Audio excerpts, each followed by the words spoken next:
Hola y bienvenidos al canal, mi nombre es Alejandro y hoy os voy a hablar de Red Eléctrica de España.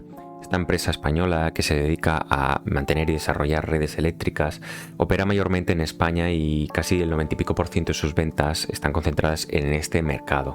Y es una empresa pues que llama mucho la atención a los inversores, especialmente de España, pues tiene un dividendo bastante elevado, es en cierto modo atractivo y llama la atención. Hay que tener en cuenta que es una empresa con bastante deuda financiera y capitaliza en unos 9.700 millones de euros.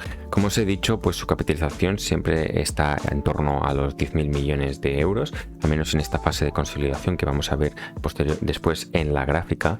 Vemos que sus ventas también se mantienen muy estables, entonces es una empresa que no promete grandes crecimientos, sino que es una empresa que genera unas ventas, son casi fijas, son constantes y por lo tanto genera unas rentas. Estas rentas pues las quieren transformar en dividendos y posiblemente este sea su mayor atractivo. Es una empresa capaz de generar efectivo y generar rentas o dividendos. Bien, antes de irnos a los estados financieros vamos a comentar un poquito la gráfica. Vemos cómo tiene algunas fases expansivas en las cuales ha crecido y otras de consolidación. Actualmente está en una fase de consolidación lateral. Muy bien, pues ya estamos en los estados financieros presentados por la empresa a septiembre de 2021, de enero a septiembre. Y vamos a empezar por la cuenta de resultados. Vemos entonces lo que hemos dicho anteriormente, que las ventas se mantienen prácticamente estables, no hay variación significativa. Vemos pues que la empresa tiene ciertas participadas, esto hay que tenerlo en consideración cuando se trate de unas cifras muy altas, pero ya vemos que en relación a las ventas es un importe bajo.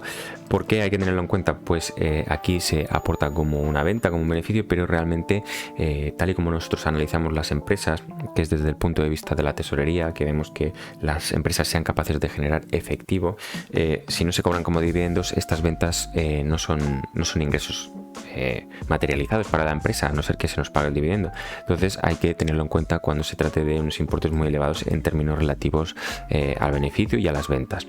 Vemos entonces que si continuamos, los gastos de la empresa son muy pequeños, apenas tiene beneficios, gastos. De hecho, el 79% de sus ventas se transforman en EBITDA. Esto es relativamente bastante alto y ahora os explico por qué. Porque es una empresa que tiene unos activos fijos y solo se encarga de mantenerlos, y a partir de estos va a obtener unos beneficios. De hecho, amortiza cada año alrededor de unos 387 millones, unos 400 millones. Son unas amortizaciones bastante elevadas si las comparamos con el resto de los gastos. De hecho, si sumamos gastos de personal y gastos de explotación, no llegamos a cubrir estos gastos de amortización. Entonces hay que tenerlo muy en cuenta y vamos a ver después en el estado de flujos de efectivo si la empresa acaba invirtiendo o no esta misma cantidad para mantener. Tened en cuenta que esta empresa es muy estable, entonces hay que tener en consideración y vigilar que la empresa consiga y se ponga la meta de mantener estos activos para que sigan generando sus ingresos. En cuanto a resultados financieros, vemos que tiene gastos financieros, tiene un resultado financiero negativo, lo cual significa que la empresa paga intereses, muy probablemente tenga deuda, y ya lo veremos a continuación.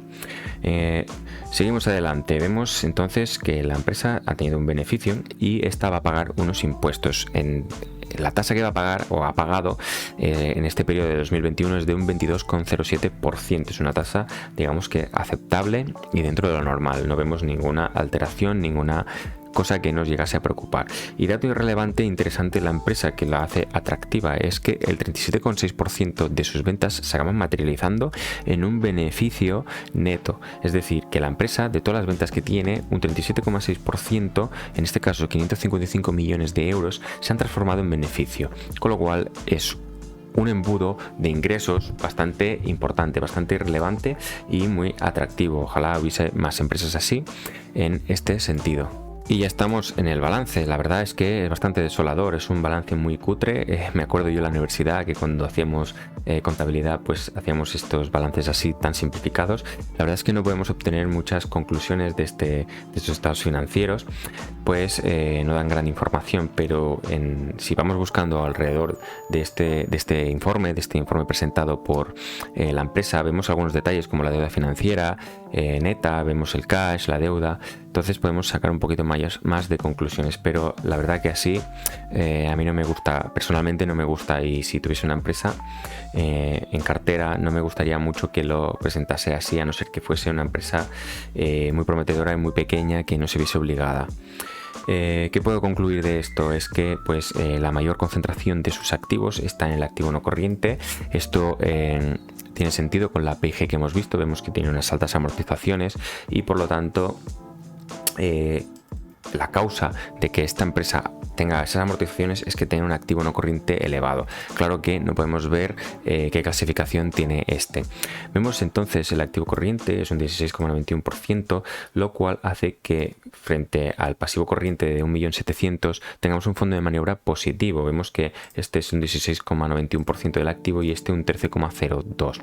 En cuanto a patrimonio, vemos que la empresa está bastante capitalizada, tiene un 28%, aunque cuidado, tiene mucha deuda financiera. De hecho, ya lo hemos visto en Market Screener, en la web ya hemos visto que la deuda financiera neta era aproximadamente unos 6.000 millones de euros y mayormente debe estar aquí concentrada, con lo cual hay que vigilar si tú eres inversor, pues cuando vienen los vencimientos, si la empresa va a ser capaz de pagarlos y hacer frente a estos. Muy probablemente sí, pero bueno, aquí no podemos obtener muchas conclusiones en cuanto al manejo de tesorería, porque no hay más información. Ahora nos vamos a ir al estado de flujos de efectivo y vamos a poder obtener unas conclusiones un poquito más atractivas. Y bien, ya estamos en el último estado financiero que ha presentado Red Eléctrica. Vamos a ver por partes qué es lo que ha hecho la empresa. Para empezar, la empresa ha generado de su actividad unos 1.092 millones de euros, de los cuales ha invertido unos 398 millones de euros, como podemos ver aquí, y ha devuelto a financieras o accionistas unos 275 millones de euros. El balance ha sido que la empresa ha generado unos 420 millones de euros, pero cuidado, vamos a puntualizar varias cosas antes de sacar conclusiones. Como el estado financiero es muy general, también vamos a tener que hacer ciertos comentarios generales, porque tampoco podemos obtener o sacar muy buenas conclusiones con este estado financiero. Por un lado podemos decir que la empresa pues sí invierte 423 millones frente a los 387 millones que amortiza, con lo cual la empresa invierte un poco más de lo que acaba amortizando. En este sentido vemos que la empresa puede estar invirtiendo para mejorar estos activos y poder mantener estos ingresos. Lo que pasa que otros inversores dirían, oye, es una empresa madura, constante, sin embargo tiene que invertir más de lo que amortiza. Por lo tanto, tiene cierta obligación, se ve obligada a mantener o invertir más, cada vez más en sus activos. Lo malo de esto de aquí es que no podemos concluir que sean inversiones en activo, pueden ser inversiones en instrumentos de patrimonio, acciones, bonos, cualquier cosa, porque no vemos el detalle. Seguramente que en la memoria anual hay más detalle, yo no digo que no, pero si lo comparamos con el año anterior ya vemos una bajada significativa y por lo tanto pues vemos como la empresa ha disminuido bastante este año sus inversiones. Yo no sé si lo necesario era esto de aquí o esto de aquí, pero hay una diferencia y hay que valorar por qué y en qué se ha invertido. En cuanto a los flujos de efectivo por actividades de financiación, vemos como el año anterior hubo un saldo casi estable de 21 millones y ahora se han salido de la empresa 275 millones de euros. Vemos este juego de aquí y es que la empresa se financió con 571 millones de euros y pagó dividendo por 566 millones, con lo cual la deuda se fue directamente a pagar dividendo porque anteriormente ya nos habíamos gastado el dinero en actividades de inversión. Pero es que este año nos hemos vuelto a endeudar. Este año no sé si hacía falta porque la empresa ha generado unos 420 millones de euros en caja. Por lo tanto, si excluyésemos esto, aún así hubiésemos generado 100 y pico millones de euros. Claro que no tenemos en cuenta el contexto porque no sabemos si la empresa tiene vencimientos muy próximos y los quiere refinanciar con unas mejores condiciones y por eso se amortiza, se pide ahora el dinero y ya amortizará la deuda en su vencimiento que no le convenga. Pero ¿qué tendríamos que vigilar en esta empresa? Pues este juego de aquí, este juego yo lo valoro negativamente, esto es una opinión, y es que las empresas acaben endeudándose para pagar un dividendo. Veamos que pese el coronavirus y todo, la empresa ha pagado su dividendo, no se ha visto, no se ha rogado, no se ha visto intimidada y se ha endeudado si ha hecho falta. Pese a que es una empresa que tiene mucha deuda, tampoco le se priva de emitir deuda, con lo cual mucha atención a la deuda, porque significaría que la empresa puede estar prefiriendo remunerar a los accionistas en vez de hacer frente y tener una estabilidad financiera.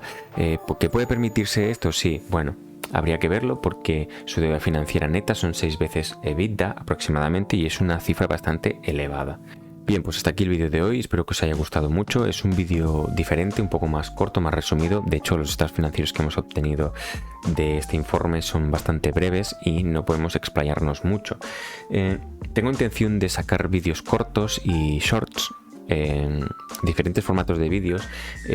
No sé si vosotros me gustaría saber vuestra opinión. Ya sé que hasta aquí no llega mucha gente, pero sería muy interesante ver qué opináis, si os sería de utilidad o no este tipo de contenido, vídeos cortos tratando puntos específicos de los estados financieros y adentrarnos más un poquito en este aspecto.